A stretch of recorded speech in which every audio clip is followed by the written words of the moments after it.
Alors, je voudrais donc examiner cette question des traductions du Coran, parce que nos compatriotes musulmans nés en France et qui n'ont pas une connaissance suffisante de la langue arabe sont réduits à se reporter aux traductions françaises du Coran qui existent et qui sont déjà assez nombreuses, hein, puisque la première traduction française, celle de Durier, date du XVIIe siècle. Il y avait avant des traductions latines.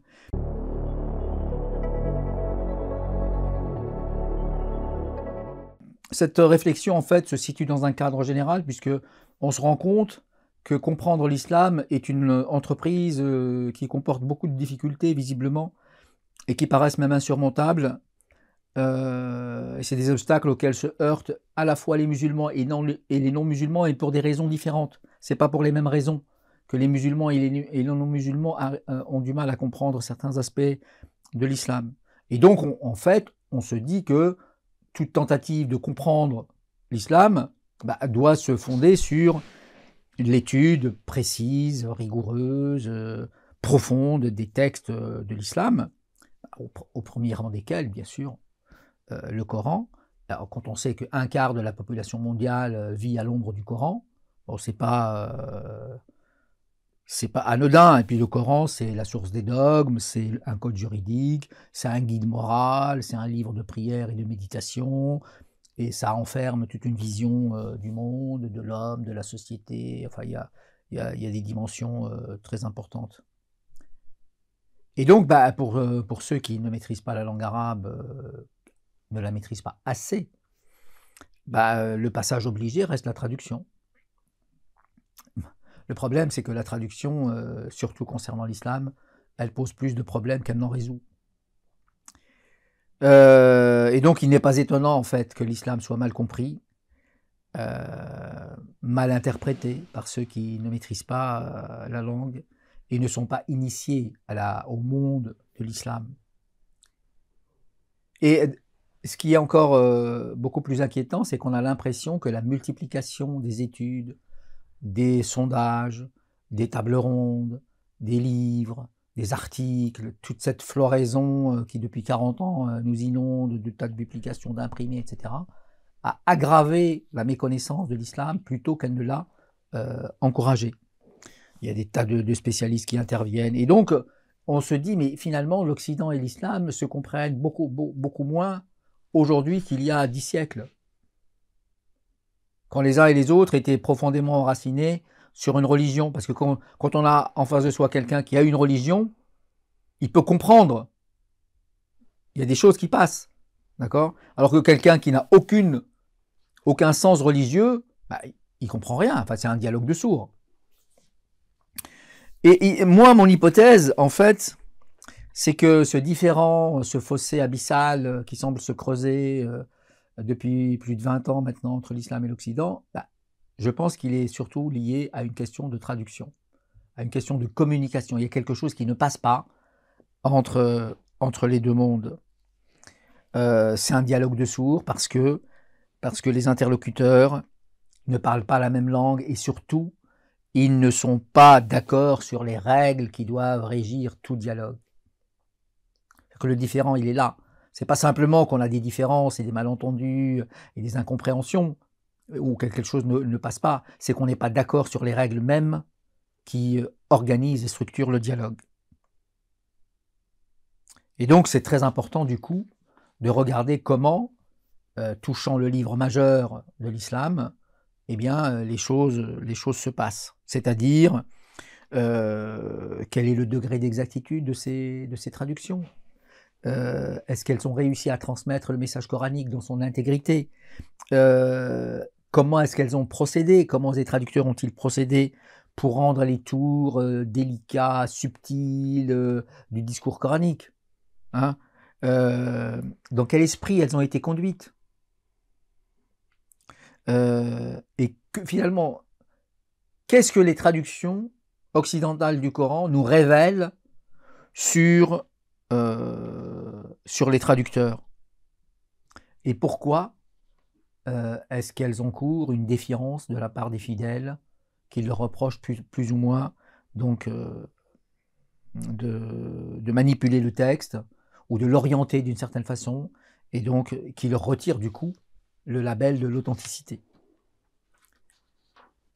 Or, vous avez des orientalistes qui vous disent, bah, vous savez, le texte du Coran, il n'est pas clair. Vous dites que c'est un texte moubin, mais il n'est pas clair. Il y a des équivoques, il y a des ambiguïtés, il y a des mots qui ont plusieurs sens, il y a des termes dont on ignore le sens exact, on ne sait plus du tout comment les Arabes qui ont reçu le Coran comprenaient les versets du Coran, etc. Et puis, le traducteur, quand il traduit, il est obligé de choisir. Il fait des choix en permanence. Quand il y a des mots de sens contraire, le même mot, souvent en arabe, le même mot peut recevoir des sens très différents ou des sens contraires. Et le traducteur, il est obligé de choisir. Et surtout, dans la culture occidentale, il y a une manière de composer qui n'est pas la même chez nous.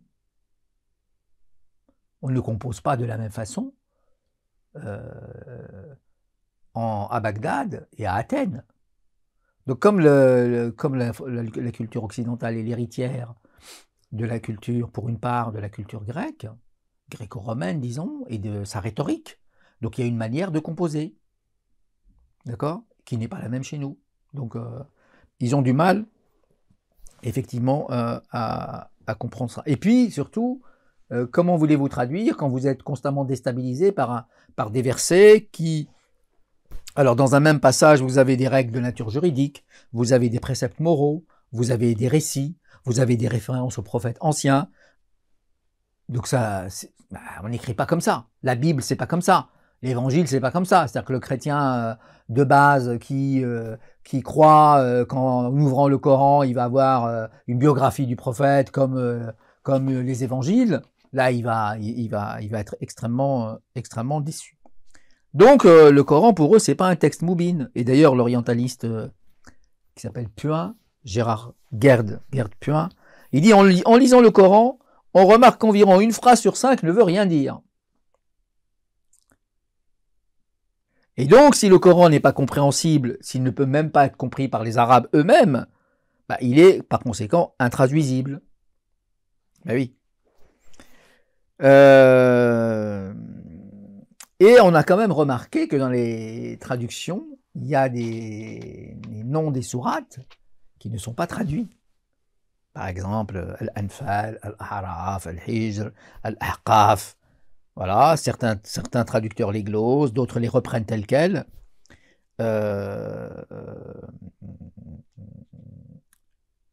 Et ça, c'est un échec de la traduction. Parce que qu'est-ce que ça voudrait dire? Ça voudrait dire que ces mots-là n'ont pas d'équivalent dans les langues occidentales. Donc ça veut dire qu'on ne comprend pas ce que ça veut dire. Donc là, il y a un premier obstacle. Et si le texte est intraduisible, cette question de l'intraduisibilité, elle est parfois agitée. Et il y a Jean B qui, dans un article il rendait compte, je crois, de la traduction de Jacques Berck, dans un article qu'il a fait publier dans la revue des Deux Mondes. Il dit, voilà, l'effectivité des traductions du Coran, c'est-à-dire que le fait qu'elles ont eu lieu, fournit ipso facto une réponse à la question de sa traduisibilité. Parce que si vous dites qu'il est intraduisible, il y a des traductions. Donc le Coran n'est pas si intraduisible que ça. Oui, mais la translittération, le décalque, la glose, le fait qu'on doit sans cesse mettre des notes, c'est une difficulté de la traduction. Parce que si les choses étaient aussi lisses et aisées, on ne devrait pas recourir à des commentaires, à des gloses, à des notes. Donc, par exemple, dans la traduction de Jacques Berck, j'ai relevé Habitat a'maluhum. Le Coran dit Habitat a'maluhum. N'importe quel musulman comprend. Même s'il ne connaît pas l'arabe. Ou en tout cas, s'il n'a pas une connaissance suffisante de la langue arabe. Habitat a'maluhum, on voit tout de suite ce que ça veut dire. Dans la traduction de Berck, ça donne leurs actions ont crevé d'enflure. Mais qu'est-ce que ça veut dire en français? Prenons cette phrase et récitons-la ou prononçons-la devant un Français et on lui demande qu'est-ce que ça veut dire. Leurs actions ont crevé d'enflure. C'est pas possible. Donc on va peut-être penser à la fable de La Fontaine. Voilà, peut-être. Et il y a aussi, j'en parlerai tout à l'heure, le mot raib qui pose un problème. Alors, en tout cas, dans l'histoire de la civilisation islamique, dès qu'il s'est agi de traduire le Coran, il y a eu une très très forte résistance de la tradition à la traduction du Coran. D'abord, le Coran traduit n'est pas le Coran. C'est-à-dire qu'il ne sert pas à la prière. Déjà, ça, je veux dire, sur le plan du fiqh, c'est clair et net. Bon, il y a quelques nuances, mais disons, en gros, c'est clair et net. Ibn Hazm s'inscrit en faux contre la traduction. Dans son imposant traité d'Al-Fisal, il dit, mais cette idée de la traduction, elle est déplacée, elle fausse fondamentalement le texte coranique, et il rappelle que Allah Azza wa Jal, il a anzala, il a révélé un Coran arabe, et que de l'autre côté, chaque prophète n'a jamais prêché que dans la langue de son peuple. D'accord? Et donc, le lecteur d'une version du Coran lit tout autre chose que le véritable Coran. C'est la perfection du style et du contenu, tout à la fois de la langue arabe et de l'expression coranique qui lui est consubstantielle, elle est indissociable. C'est pour ça que Ibn Hazm il défend souverainement la non-traduction, la non-traductibilité du Coran. Et vous avez aussi une secte ismaélienne qui partage cet avis, les Ikhwan Safa. Ils disent non, la langue arabe est la langue parfaite, c'est la langue reine de la création, et l'expressivité de la langue arabe ne peut être rendue par aucune autre langue.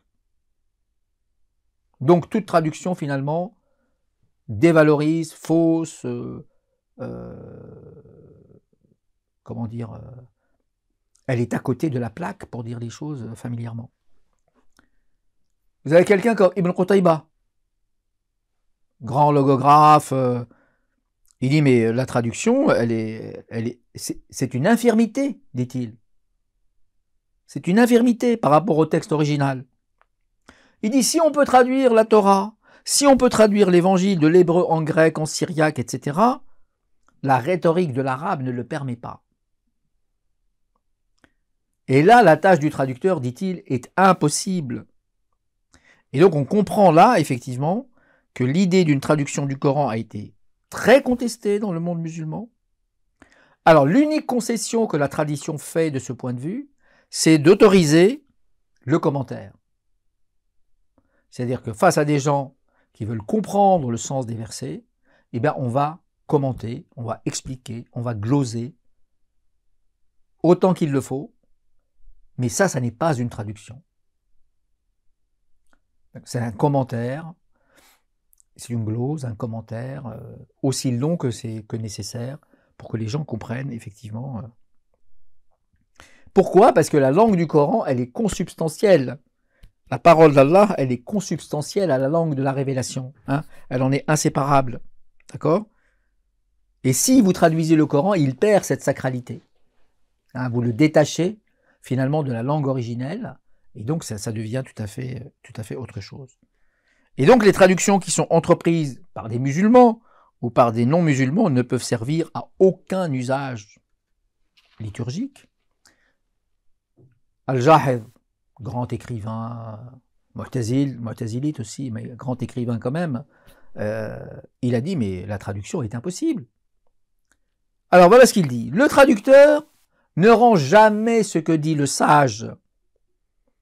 Et comment le pourrait-il, à moins d'être dans la connaissance des contenus, de la portée des mots et de l'éventail des acceptions au niveau de l'auteur lui-même?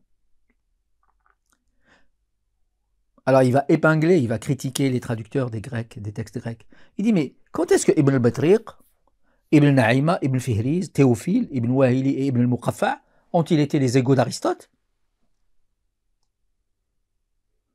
En fait, pour traduire Aristote, il faut être au moins l'égal d'Aristote. La poésie. Les Arabes étaient aussi opposés à la traduction de la poésie. Pas seulement du Coran, de la poésie. Parce que quand vous traduisez de la poésie, eh ben, son sens, sa beauté disparaît. Et ce qui est donc vrai de la poésie est vrai du Coran. Et voilà ce qu'il ajoute Al-Jahiz. Ce que nous disons ici, c'est-à-dire que la traduction est impossible, à propos des traités de géométrie, d'astronomie, d'arithmétique, de musique. Mais si vous parlez du Coran où il s'agit de la parole de Dieu, mais la traduction est encore plus impossible. Du côté de l'orthodoxie religieuse maintenant, ils disent, mais dans le Coran, il y a l'I'jaz, c'est-à-dire l'impuissance des autres à s'exprimer comme ça, de cette façon. Donc, comment un traducteur peut-il... Et l'I'jaz, c'est une sorte de miracle. Comment est-ce qu'un traducteur peut-il refaire un miracle? C'est impossible. Donc, la pensée musulmane, la culture musulmane classique, elle s'est beaucoup soulevée contre l'idée d'une version du Coran et qui lui paraissait presque comme un blasphème. Voilà, donc, parce que le Coran est inimitable, et c'est le Coran qui le dit de lui-même. Même si vous groupez toutes sortes de gens, ben, c'est pas possible de produire un Coran. Et alors, évidemment, on comprend mieux pourquoi les Arabes sont rétifs finalement à ce que dit l'orientalisme, c'est-à-dire l'orientalisme aborde le Coran comme n'importe quel livre. Je vais te poser comme deux questions avant que tu développes justement sur l'orientalisme. On peut quand même émettre des réserves. Enfin, là, tu as décrit la position d'hostilité des penseurs, des théologiens de l'islam classique par rapport à la perspective d'une traduction. Mais la question, c'est de dire, cette position, elle soulève des problèmes. Alors, quels sont ces problèmes? Déjà, d'une part, dire que l'arabe n'est pas une langue qu'on peut traduire. Alors, l'arabe du Coran, mais bon, je veux dire, l'hébreu, enfin, les langues sémitiques. Hein, il y a une parenté de structure entre les langues sémitiques, même s'il y a des différences.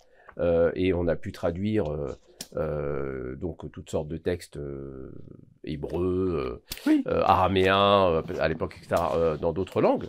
L'hindouisme, c'est pareil, la langue hindoue, ça.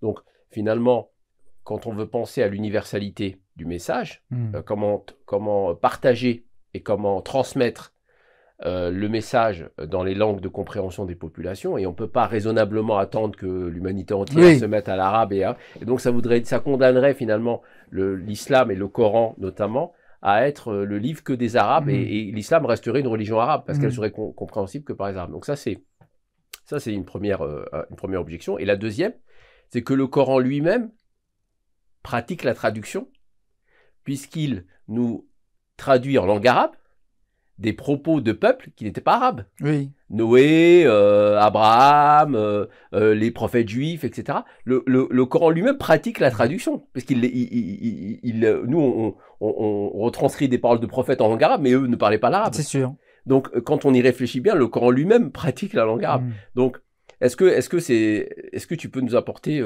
deux points sur cette position conservatrice Alors, en fait, c'est l'argument qui est toujours opposé à la tradition, à la position. Alors, je ne dis pas que je partage, j'explique la position traditionnelle, ça ne veut pas dire que je la partage. Mais quand on veut expliquer une position, on l'explique entièrement. Alors, c'est l'argument qu'on oppose en disant oui, mais les nécessités de la vie, le fait que des non-arabes se convertissent à l'islam, ils veulent comprendre, il faut bien leur traduire. Et on peut dire que le commentaire est quand même une forme de traduction. Voilà. Donc, en réalité, ce dont parle la tradition, c'est pas tellement ça. Ce dont parle la tradition, c'est de dire... Ça n'est pas de dire que le message du Coran n'est pas communicable à l'humanité. C'est de dire qu'on ne peut pas le communiquer de la même manière. C'est-à-dire qu'en fait, le verset traduit, vous prenez un verset, ça c'est impossible. C'est-à-dire que on ne peut pas exprimer la même intensité, le même i'jaz dans une phrase limitée, mais le sens on peut l'extraire et le communiquer. Mais c'est le principe de la traduction. Ça ne peut pas être une transposition parfaite. Non, de quelque langue que ce soit d'ailleurs. Oui. En fait, ce qu'on appelle traduction, c'est le fait de... Parce que le traducteur, il a des contraintes. Il peut pas, on ne peut pas traduire une phrase sur une page, par exemple. Voilà. Sinon, les choses auraient été beaucoup plus simples. Donc, il est obligé de condenser. C'est-à-dire que, par exemple, si vous prenez un poème, prenons par exemple le Mu'allaqat, les poèmes anti-islamiques, vous avez, le premier vers, qui se compose d'ailleurs de 2 hémistiches, et puis vous n'allez pas mettre 4 vers ou 5 vers. Donc vous êtes obligé de condenser. Et c'est là que se joue finalement la perte de cette puissance rhétorique, de cette i'jaz. Mais Jahiz n'a jamais dit, il n'est pas assez idiot pour ça, il n'a jamais dit que le sens des versets n'est pas communicable à l'humanité. Bien sûr que oui. D'ailleurs, Salman, l'un des compagnons du prophète, avait demandé l'autorisation au prophète de traduire en perse, en farsi ou en perse, à son peuple les sourates du Coran. Le prophète l'avait autorisé. Et puis le prophète encourageait ses compagnons à apprendre les langues. Donc c'est pas ça, c'est l'i'jaz qui est impossible. Et donc traduire cet i'jaz est impossible. Mais ça ne veut pas dire qu'on ne peut pas recueillir le sens et le communiquer d'une autre façon. Mais simplement, l'i'jaz étant lié à la liturgie, donc vous ne pouvez pas prier avec une traduction. Bien sûr. Voilà, c'est tout. Sinon, mais voilà, donc, alors l'avantage de la position traditionnelle arabe, c'est de mettre l'accent sur ces difficultés, justement. De dire, voilà, attention, là, il y a quelque chose qui est l'expression d'une certaine vision des choses et qui ne se retrouve pas forcément. Parce qu'en fait, chaque langue... Il y a une singularité incommunicable. Exprime un découpage de la réalité, c'est-à-dire elle va découper la réalité et l'exprimer autrement. Et ce découpage de la réalité, il n'est pas le même ailleurs. Et donc du coup, nous sommes tous enfermés finalement dans nos langues. Alors on communique bien sûr par la traduction, il y a des universaux du langage et ainsi. Mais en fait, dans la plupart du temps, on est enfermé dans les limites qui sont prescrites, qui sont imposées par la langue. Ça veut dire qu'on ne peut pas penser en dehors d'une langue? Est-ce que je ne parle pas de l'écriture et de l'expression, vous avez, par exemple, vous avez le fameux article de Benveniste sur les catégories d'Aristote. Qu'est-ce qu'il dit? Il dit, au fond, la logique d'Aristote n'est que le développement de la grammaire grecque. Ce n'est pas du tout une logique universelle. Non, ce sont des concepts qui sont permis par les mots grecs, par la grammaire grecque. Donc ça signifie qu'il n'y a pas de pensée universelle. Oui, et d'ailleurs il y a eu un débat entre... Donc on est dans le relativisme absolu. Non, on n'est pas dans le relativisme absolu, mais dans une bonne partie des choses, on est enfermé, c'est-à-dire qu'on ne peut s'exprimer que dans les limites que permet la langue. Si on veut s'exprimer dans d'autres limites, on peut être polyglotte, par exemple. Mais ça ne veut pas dire qu'il n'y a pas un universel, parce que la portée de cette thèse, elle est elle-même limitée. On appelle ça en linguistique l'hypothèse Sapir-Whorf. Ce sont les 2 linguistes, anthropologues et linguistes, qui, en étudiant les langues indiennes, etc., ont remarqué qu'effectivement, chacun était enfermé dans les limites de sa langue et qu'on ne pouvait pas communiquer. Et d'ailleurs, je ne sais plus si c'est Sapir ou c'est Whorf qui a remarqué qu'en fait, que les missionnaires chrétiens, dans une certaine tribu, j'ai oublié son nom, ces gens-là n'avaient pas de mots pour dire maison, pour dire lieu, pour dire un endroit fermé. Et ils ont eu beaucoup de mal à leur faire admettre l'enfer et le paradis, quoi. Parce qu'ils n'avaient pas de mots, il n'y avait pas d'idée attachée à ça. Voilà, donc... non, alors, c'est une vérité relative que, en général, on est enfermé. C'est pour ça, d'ailleurs, que les préjugés, on a beaucoup de mal à déraciner les préjugés. Voilà, parce que là, on est enfermé dans les bornes que la langue nous impose. Un écrivain, par exemple, il ne peut écrire que dans les limites qui sont permises par la langue qu'il utilise. Il ne peut pas utiliser la langue, parce que sinon, vous êtes dans une espèce d'idiolecte, vous avez un langage propre à vous, qui n'est compris que par vous. Si vous prenez certains livres de philosophie, c'est tellement obscur que personne n'y comprend rien. Heidegger, Oui, Derrida... etc. Voilà. Parfois, il y a des passages comme ça. Hein, Heidegger est particulièrement obscur, mais si on le restitue dans son ancrage sociologique, anthropologique, culturel, on comprend pourquoi il dit ces choses-là. Mais reste que, effectivement, son discours est très obscur. Mais la langue le permet. Et donc, l'orientalisme pour... Et donc, l'orientalisme... alors, chaque orientaliste, évidemment, a des vues spécifiques sur l'islam. Je parlais à l'instant de préjugés. Ils ont des préjugés comme, d'ailleurs, la plupart des êtres humains. Mais... alors, d'abord, le premier préjugé, et qui ne désarme pas, il est immortel, c'est l'idée qu'en fait, l'islam n'est qu'une version du christianisme. Et aujourd'hui, il y a encore des efforts qui sont pour renouveler, pour présenter sous une forme renouvelée, en fait, pour relooker cette très vieille idée. Donc, en fait, l'islam, ça n'est pas une religion, c'est simplement une version. Alors, ça dépend, parce que les orientalistes chrétiens, c'est une version du christianisme, mais les orientalistes juifs, c'est une version du judaïsme. Alors, comme le dit le Coran, comme les juifs et les chrétiens ne s'entendent pas, bah, il faudrait peut-être savoir, parce que l'islam ne peut pas être à la fois une version du christianisme et une version du judaïsme. C'est impossible. Donc, alors ça c'est un premier point. Le deuxième point, c'est le prophète qui les perturbe. Parce que la révélation, voilà. Alors certains vous disent qu'il est hystérique. Voilà. D'autres vous disent qu'il est épileptique. Ben oui. Et alors, on se demande comment ces gens-là, à une distance historique assez lointaine, peuvent dire qu'il est à la fois hystérique et épileptique, alors que le tableau clinique des deux maladies n'est pas le même. D'ailleurs, ont-ils la compétence médicale Non, bien sûr que non. Bien sûr que non. C'est ce que j'allais vous dire. Ce sont des hommes de lettres. Ce sont des sociologues, ce sont des historiens, ce sont parfois des théologiens. Donc, ils n'ont pas la compétence qui leur permet de dire... et d'ailleurs, l'objectivité, parce qu'ils se présentent toujours... Parce qu'eux, ils disent, oui, nous faisons de la science. Mais oui, mais si on fait de la science, on essaye d'être objectif, on essaye d'être honnête intellectuellement, on essaye d'être rigoureux. Et on reste ouvert à toutes les hypothèses. Oui. Par exemple, vous avez un orientaliste qui est oublié maintenant, qui s'appelle Hirschfeld, qui dit le prophète et Bahira, c'est la même personne. Bahira, le moine. C'est la même personne. D'accord ? Vous avez Patricia Krohn qui dit mais la Mecque n'a jamais existé. Et après elle se ravise. Elle se ravise et on s'aperçoit qu'en fait, il fallait juste susciter le scandale.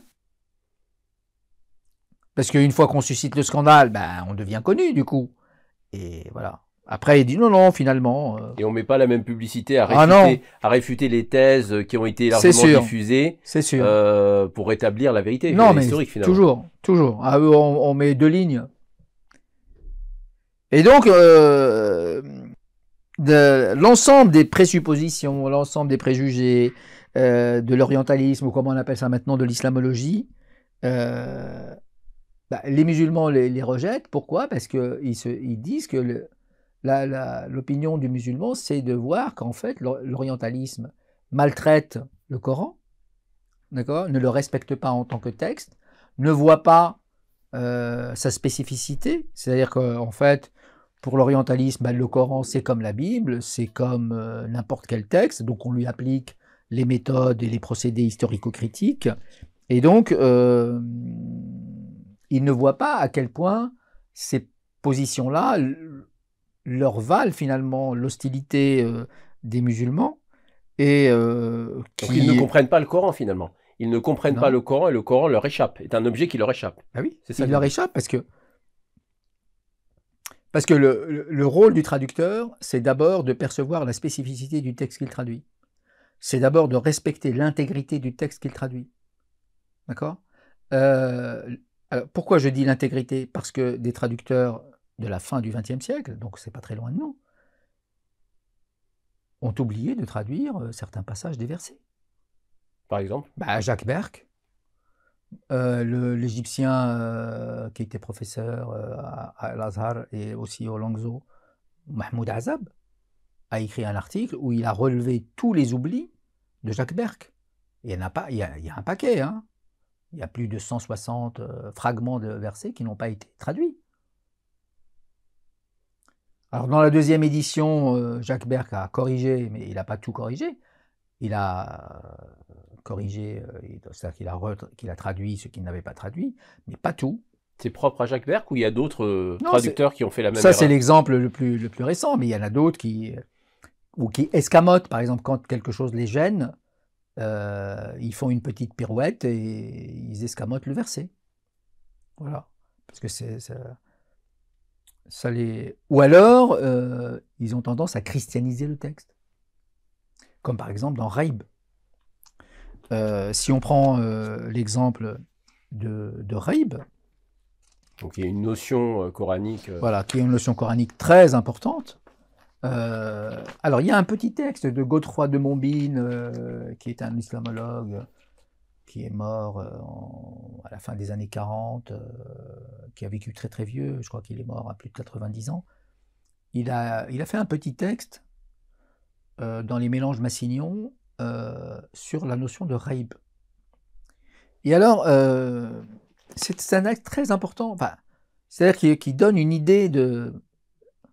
Alors d'abord il dit « Al-Raïb est traduit par mystère ou par inconnaissable ». Ok. Alors Godefroy de Montbine dit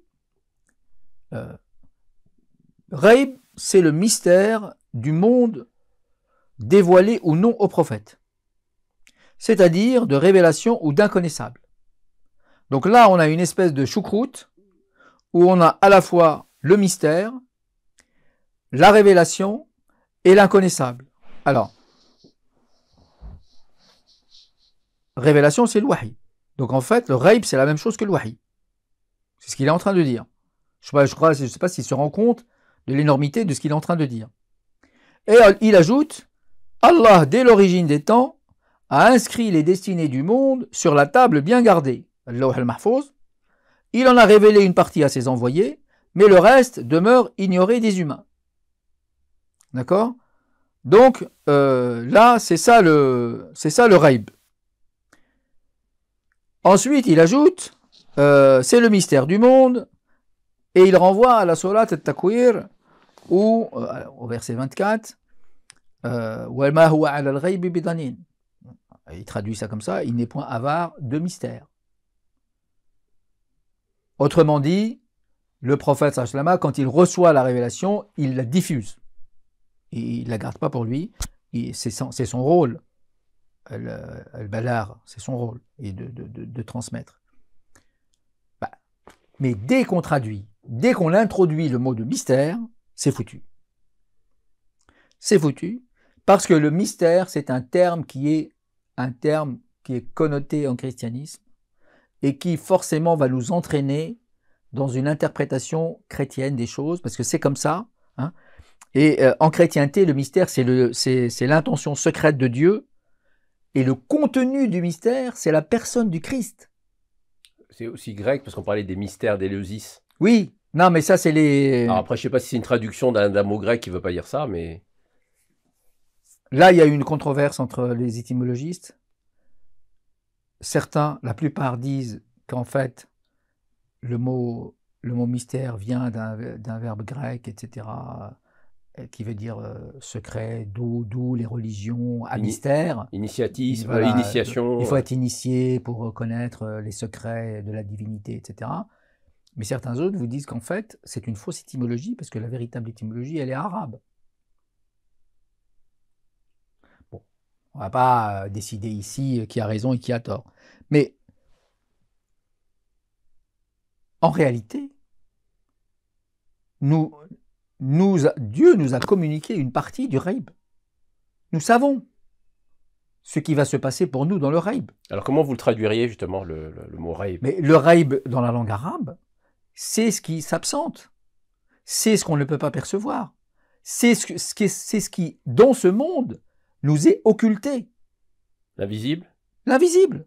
On peut traduire l'invisible. Le non manifesté aussi. Oui, ou le non manifesté. L'invisible. Comme l'invisible est beaucoup plus courant en français et moins élitiste, disons, l'invisible. On peut traduire par l'invisible. Donc ça peut être une réalité qui est fait partie de ce monde, Oui. Mais qu'on ne peut pas percevoir. Qu'on ne perçoit pas. C'est ce qui est au-dessus de nos sens, qu'on ne perçoit pas. Ou alors ce qui nous est occulté pour une raison ou pour une autre. Parce que nous sommes dans l'affairement de la vie quotidienne, parce qu'on n'est pas dans la méditation, parce qu'on n'est pas dans l'extase soufie, parce qu'on n'est pas... Voilà, donc on n'est pas dans ces choses-là. Et est-ce que ça veut dire que c'est quelque chose qui est définitivement inconnaissable, enfin imperceptible, ou est-ce qu'il peut y avoir aussi, par exemple, je prends un exemple très bête, des éléments de la science, des phénomènes qu'on a pu observer que récemment grâce à des appareils ou à des technologies, et donc qu'on pourrait considérer comme faisant partie du Ghaib jusqu'à une période récente de l'humanité, et qui ensuite est devenu connaissable. Oui, est-ce que ça, on peut le faire rentrer dans ce concept, ou est-ce que le concept de Ghaib, islamiquement parlant, signifie définitivement inconnaissable pour l'homme, enfin définitivement imperceptible pour l'homme? Mais ça, personne ne peut en décider. Qui peut en décider? Dieu a communiqué à ses envoyés une partie du Ghaib. Ils nous ont communiqué. On sait ce qui va se passer si on fait ci, si on fait ça. En gros, on sait, même si on ne sait pas tout dans le détail. Mais ce n'est pas du tout un mystère. On peut le comprendre. Le musulman sait ce à quoi il s'attend, s'il a une conduite vertueuse ou une conduite qui ne l'est pas. C'est tout. C'est pas... Il n'y a rien de... Et c'est pour ça que l'islam, c'est la langue, la religion la moins mystérieuse de toutes les autres religions, la moins mystérieuse. Donc, et ce qui est aussi gênant dans le terme de mystère, c'est que le mystère, c'est en chrétienté en général un dogme qui est inaccessible à la raison. C'est comme ça, c'est surnaturel. Voilà. Et cette espèce de proximité constante entre l'irrationnel, le mystère, ce qui est caché, c'est très gênant en islam parce que c'est pas du tout l'ambiance de l'islam. Au contraire, l'islam, c'est que Dieu nous encourage à faire preuve de raison, à essayer de chercher de comprendre comment l'univers est structuré, l'univers est ordonné, parce que ça, c'est une forme de prière. Si on fait ça, on se rapproche aussi d'une autre manière du Créateur. C'est pas du tout un climat musulman. Donc il faut absolument bannir cette traduction au sens de mystère, de secret, de quelque chose qui est incompréhensible. C'est pour ça que la Trinité est quelque chose d'incompréhensible. Et c'est pour ça qu'on vous dit, mais c'est le mystère. C'est-à-dire qu'il faut l'admettre sans comprendre. Et ça, c'est anti-musulman. Un musulman ne fonctionne pas comme ça. Donc, sa foi est rationalisable. Donc, si vous traduisez Ghaib par mystère, on christianise le Coran. Et c'est ce que beaucoup de traducteurs font. Prenons par exemple une traduction qui est assez réputée dans le monde universitaire, qui est celle de Blacher. Alors, Blacher, il a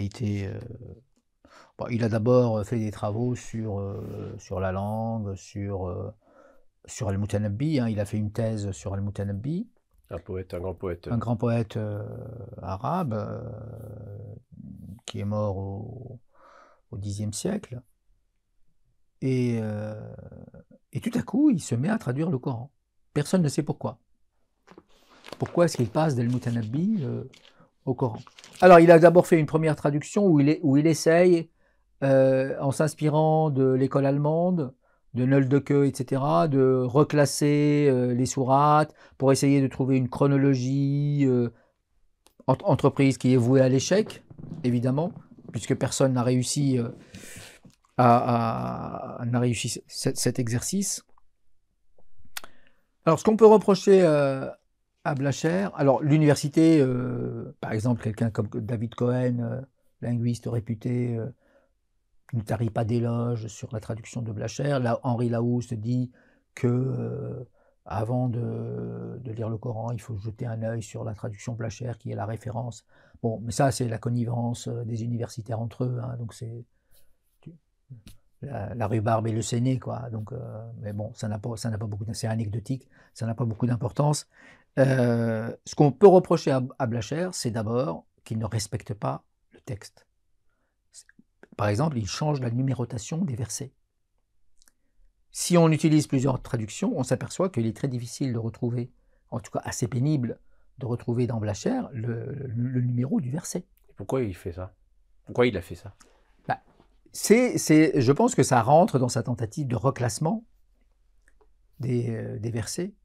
D'accord? Et donc, voilà. Et vous avez par exemple le verset 45 qui vient avant le verset 43.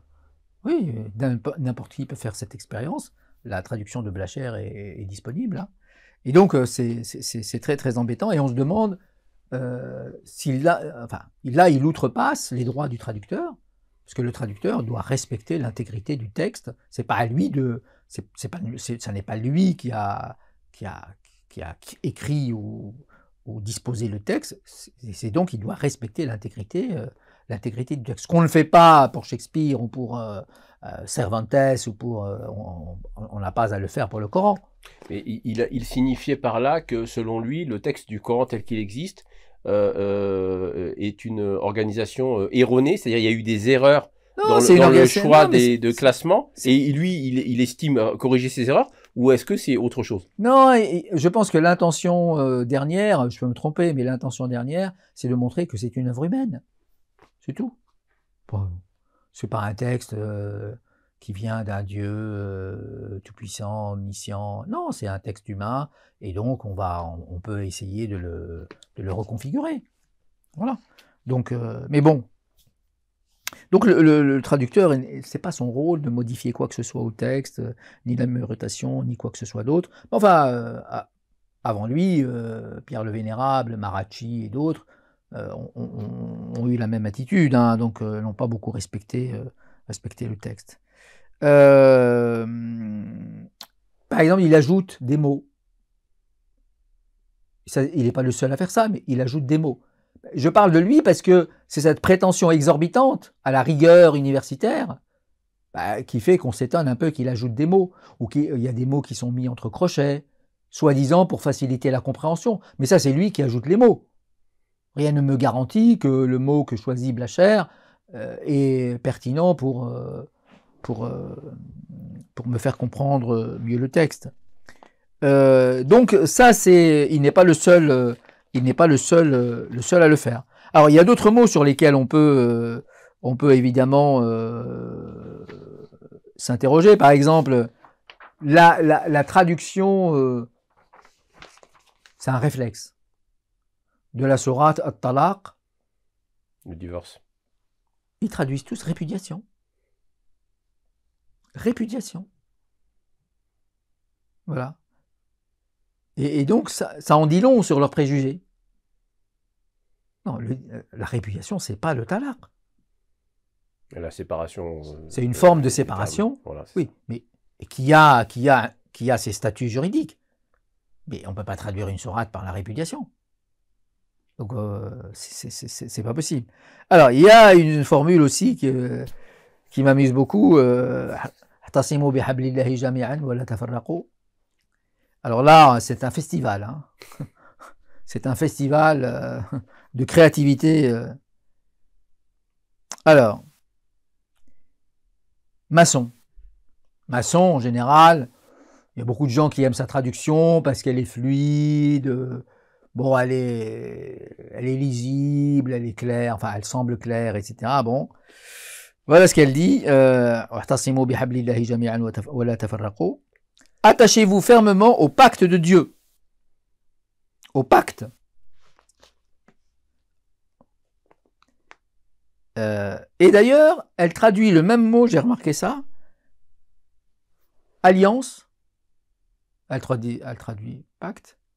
Le mot arabe alliance. Et habl, le même mot. Les deux mots sont traduits par Pacte. À rappeler à notre public le mot Voilà. habl. Alors, habl, c'est la corde. La voilà. corde. Tout simplement la corde. Voilà, Donc, le Coran dit attachez-vous. Alors, littéralement, c'est attachez-vous à la corde d'Allah et ne vous divisez pas. Bon. Oui, ça change le sens. Oui. Blacher. Alors, Blacher. Atasimu bihablillahi jami'an, ça donne. Mettez-vous hors de péril en vous attachant à la protection d'Allah. C'est-à-dire qu'en vous attachant à la protection d'Allah, ça veut dire aussi, c'est les hommes qui protègent Dieu. Il faut faire attention. Là, c'est un contresens. Mettez-vous hors de péril. Je ne vois pas comment où est le mot de péril, ou l'idée de péril, dans Wa'tasimu bihablillahi jami'an. Ça, c'est pas possible. Boubacar, maintenez-vous tous fermement liés à Dieu et ne vous divisez pas. Donc là, c'est le mot corde ou voilà. câble, des fois. Voilà. Le mot câble, câble, c'est Hamidullah qui traduit par câble. Voilà. Donc là, c'était gênant. C'est quoi? C'était gênant de mettre corde parce qu'on ne comprenait pas ce que ça voulait dire?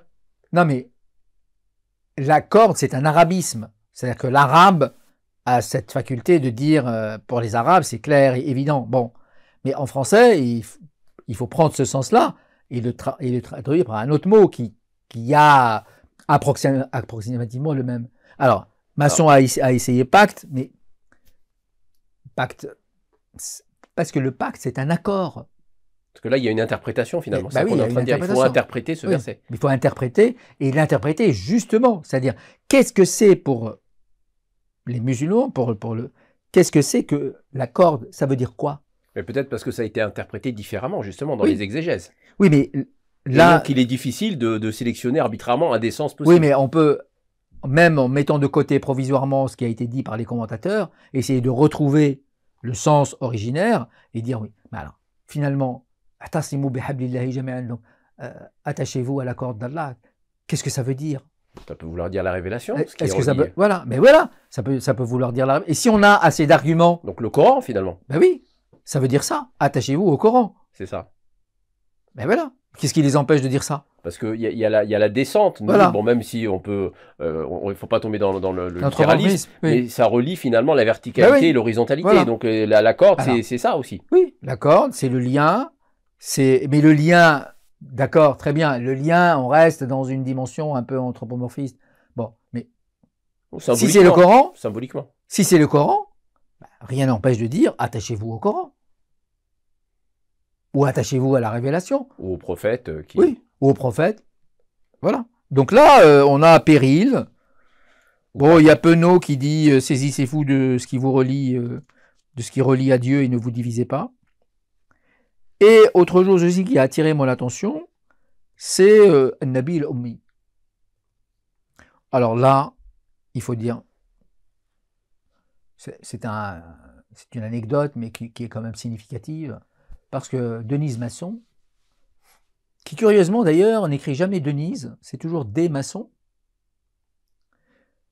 dans la première édition, parue en 1967, dans la collection de la Pléiade, au verset, je crois, 158 de la sourate, est-ce que c'était l'Anfal?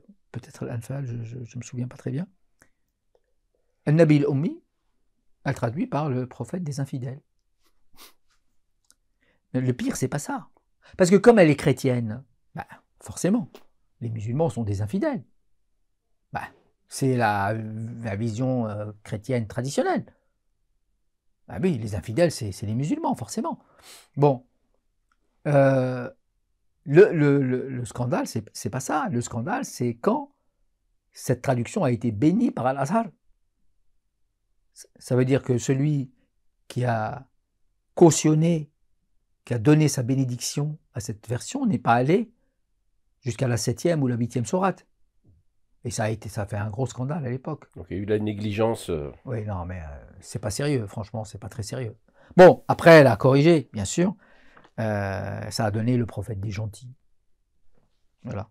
Donc, Mais alors, ça ne règle pas la question. Alors, Nabil Ummi, on s'est divisé. On a ceux qui disent, l'interprétation courante, c'est il ne sait ni lire ni écrire. Bon, ça, on trouve ça dans les versions courantes. Les illettrés. Voilà. Mais Berg, par exemple, propose le prophète maternel. L'Ummi de Qui a donné Umma aussi. Voilà, qui a donné Umma. Alors, vous en avez d'autres qui vous disent non, c'est pas le prophète maternel, c'est pas le prophète illettré, c'est pas ça qui est mis en avant. Mais c'est le prophète qui s'adresse à toutes les nations. C'est le prophète universel. Et ça rentre en consonance avec... C'est intéressant comme traduction. Le message de... Ça, c'est le docteur Badawi qui propose ça. C'est intéressant. C'est le prophète universel. Il faut juste préciser à nos auditeurs que là, vous avez donné plusieurs exemples de traductions. Il faut quand même préciser que vous avez des traductions qui relèvent de l'orientalisme français ou autre, et puis vous avez des traductions qui sont le fruit de docteurs ou d'islamologues qui sont musulmans, c'est-à-dire de l'intérieur, on va dire. Donc c'est quand même important, parce que ça, c'est un phénomène qui est plus récent. Oui, tout à fait. Avec Hamidullah, ça commence avec Hamidullah peut-être.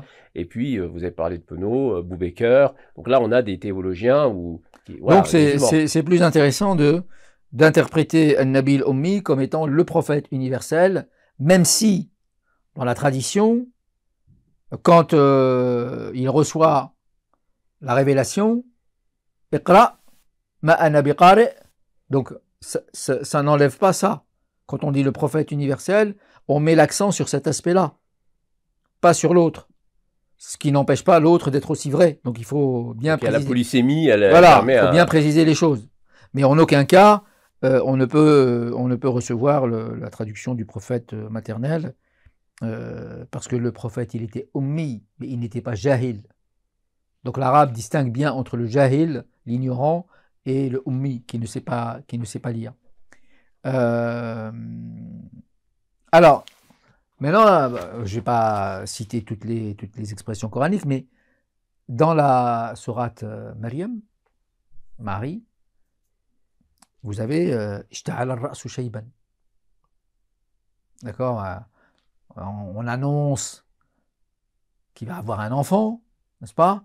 Et il dit comment, moi, je ne vais pas avoir un enfant à cet âge-là. Donc, ma tête a blanchi, ma femme est stérile, bon. Et là, on a aussi un festival. Hein. Donc là, c'est Zacharia. Oui, Zacharia, oui. Voilà. Oui, Zacharia. Alors, vous avez Masson qui dit « ma tête a blanchi ». Mais là, on perd le feu. On perd Ishta'ala. Hein, c'est perdu. Et en plus, ça devient un cliché. C'est-à-dire que ça appauvrit le texte. Ma tête a blanchi, c'est comme j'ai passé une nuit blanche. Le premier qui a dit une nuit blanche, c'était original. Mais là, c'est fini, c'est une métaphore usée. Donc le texte devient banal. Blacher, ma tête s'est éclairée par la canicie. Donc il va chercher canicie, c'est-à-dire le vieillissement, etc. Personne ne comprend rien, quoi. Voilà. Mais un Français, naturellement, ne dirait jamais ça. Donc c'est pas naturel au locuteur français. Kazimierski, traducteur du 19e siècle. Ma tête s'allume de la flamme de la canicie. Donc lui, il essaye de coller mais c'est obscur en fait. Hamidullah, ma tête s'allume de blancheur. En plus, ça peut être interprété comme un phénomène de lumière spirituelle. Oui. Et pas un phénomène de vieillissement. Il peut y avoir un contresens dans l'interprétation. De vieillissement physique. Donc voilà, alors là, on a soit des propositions qui sont obscures, soit des propositions qui sont très banales. Et dans les deux cas, on perd une partie du sens. Donc c'est quand même un problème. Et on pourrait vous dire quand même que un certain nombre de traductions que vous avez citées, notamment les traductions de l'école orientaliste, finalement, étant donné que les musulmans, la plupart des musulmans n'utilisent pas ces traductions, les différentes traductions du Coran qui sont en usage dans la communauté musulmane française notamment, bon, on en connaît quelques-uns, enfin il y en a plusieurs, hein, d'ailleurs, il n'y en a pas qu'une, mais en général, elles sont le fait de théologiens musulmans. Donc, on pourrait vous dire que finalement, ces défauts d'interprétation, s'ils sont un problème, c'est plutôt pour le public non musulman, c'est ça que vous voulez Oui, dire? c'est pour le public non musulman, c'est pour les musulmans français ou européens ou occidentaux qui, nés sur le territoire européen ou américain, n'ont pas une connaissance suffisante de l'arabe qui leur permette précisément, et donc sont réduits à comparer les traductions, et donc ça peut poser un problème et les induire en erreur, puisque ce qu'on cherche en lisant une traduction du Coran, c'est un sens exact finalement. Et donc, qu'il pourrait ne pas, enfin que dans la plupart des cas d'ailleurs, il ne trouve pas. Et donc, je finirai peut-être parce que tous ces orientalistes-là qui s'attaquent au Coran, je veux dire s'attaquent pas forcément méchamment, mais qui traduisent le Coran ou qui font des études sur le Coran, ben, tous ces gens-là ont appris l'arabe sur les bancs des universités. Donc c'est une connaissance livresque, abstraite, mais ils n'ont pas avec l'arabe cette proximité charnelle, existentielle, qui leur permet d'en comprendre toutes les nuances, toutes les subtilités. Voilà, ils ont une connaissance universitaire, donc forcément abstraite. Et donc ça leur joue des tours. Ça leur joue des tours parce que si on ajoute à ça les préjugés qu'ils ont forcément par leur éducation, alors soit ils sont religieux, soit ils ne le sont pas, mais dans les deux cas, on a des préjugés, des grilles de lecture déjà préformées. Voilà, on a déjà des idées sur l'islam bien avant d'en aborder la lecture ou l'étude, et que l'étude et la pratique universitaire ne corrigent pas toujours, ça peut même les aggraver. Donc on se trouve dans une situation qui conduit finalement à s'égarer soi-même et à égarer les autres. Et donc c'est aux musulmans de faire ce travail de redressement de ces préjugés, parce que ces préjugés, ces fausses interprétations, cette espèce de...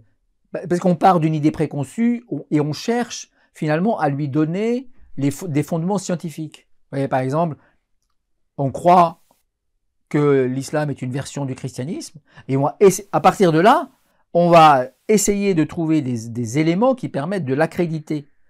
Et donc on va sélectionner, c'est un procès à charge, on va sélectionner uniquement les éléments qui accréditent cette chose-là, cette thèse-là, et on va laisser de côté tout le reste, parce qu'on est persuadé, en son fort intérieur, que l'islam est une version chrétienne. Donc, et on va dire, voilà, ça c'est des mots chrétiens, ou alors vous avez toute une théorie maintenant qui se développe, que tous les mots, il y a beaucoup de mots du Coran qui viennent de l'hébreu. Du syriaque aussi. Oui, de l'hébreu, du syriaque, mais si ça c'était vrai, si dans le Coran n'était qu'un décalque finalement de la Torah, mais pourquoi les Juifs de Médine n'ont pas reconnu le prophète alors?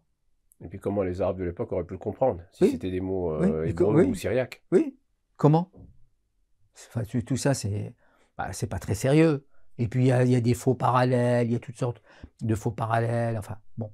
Donc c'est aux musulmans de faire ce travail-là pour montrer l'inanité et la vanité de ce genre d'entreprise, que c'est une entreprise qui n'est pas du tout scientifique, mais qui prend les formes de la scientificité, les formes académiques. Mais ça, c'est un vieux truc, c'est un vieux procédé qui ne concerne pas seulement le Coran ou l'islam, on a fait ça pour toutes sortes de choses. Et puis maintenant, le tournant spectaculaire de l'islamologie, c'est de dire, on va mettre de côté toutes les sources arabes, voilà, et puis on va s'appuyer sur des sources non arabes. Voilà. Je ne sais pas, si on étudie le platonisme, quelqu'un qui vous dirait, écoutez, bon, finalement, on va mettre toutes les sources platoniciennes de côté et on va chercher dans les sources non platoniciennes, on va dire, mais ça va pas, il est fou. Mais quand il s'agit d'islam, ça fonctionne. Ça ne soulève pas d'objection académique majeure, semble-t-il. Voilà, donc c'est un peu ça le problème quand on a étudié l'arabe de manière abstraite, universitaire. On a du mal à en comprendre finalement les subtilités. Et donc on est gêné dans dans la traduction de certaines formules, ou alors on va leur donner un sens qui est à la limite du grotesque. Parce que les actions crevées d'enflure, je ne sais pas comment est-ce qu'on a pu arriver là, quoi. Franchement, pour une formule qui est relativement simple, qui ne présente pas de difficultés majeures dans la compréhension. Voilà, donc...